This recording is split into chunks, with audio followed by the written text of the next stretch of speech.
I want to talk about something that almost never gets said out loud in conversations about grief. Not the sadness, not the loneliness, not the missing them. Those things are real and they matter. But there is something underneath all of it that most men are carrying without any language for it. And it is the thing that keeps them stuck long after everyone around them thinks they should be moving on. It is identity loss. When a man has been a husband, really been a husband, in a real marriage for a real stretch of years, that role becomes part of who he is at the most fundamental level. It shapes how he moves through the world, how he makes decisions, how he answers the question of what his life is for. I was married to Terry for 32 years. 32 years. By the time I lost her, I did not know where the husband ended and the man began. They were the same person.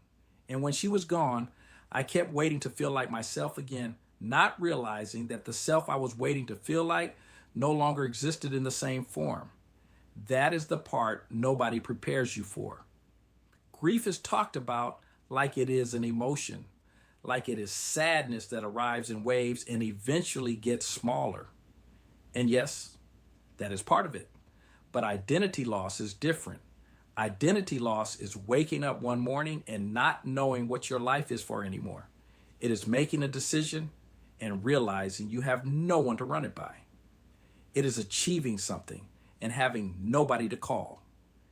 It is the quiet, persistent absence of the person who knew the real version of you, and the slow realization that without her, you have been performing a version of yourself for everyone else. And into that silence, if nothing comes to fill it, grief builds a story. It sounds like this. The best part of my life is behind me. I do not know who I am without her. Moving forward would mean leaving her behind. I should be further along by now. That last one is the one I hear most from the men I work with. I should be over this by now. And I want to say directly to the man watching this, there is no timeline for rebuilding an identity. There is no schedule for figuring out who you are on the other side of the most significant loss of your life. The idea that you should be over it is not coming from wisdom. It is coming from a story that was handed to you. The be strong story, the handle it story, the do not need anything story. Here's what I know to be true after walking this road myself and sitting with men who are walking it now. The identity does not come back by waiting. It comes back by making a decision. A specific, honest, uncomfortable decision to stop managing the story grief built and start rewriting it. Not gradually, not after enough time passes, now, from exactly where you are. That is what my book, Rewrite the Story, is about.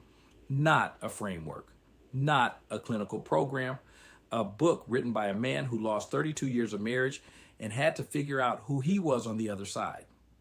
You can find it at simplifiedupplifterspublishing.com. And if you are ready to do this work directly, to sit down with me and build your specific roadmap, Walk with Ron is a private 3-session coaching intensive built for exactly this. You can find it at simplifieduplifters.net/walk-with-Ron. You are not broken. Your story is. And stories can change. And most important, remember, you are extraordinary.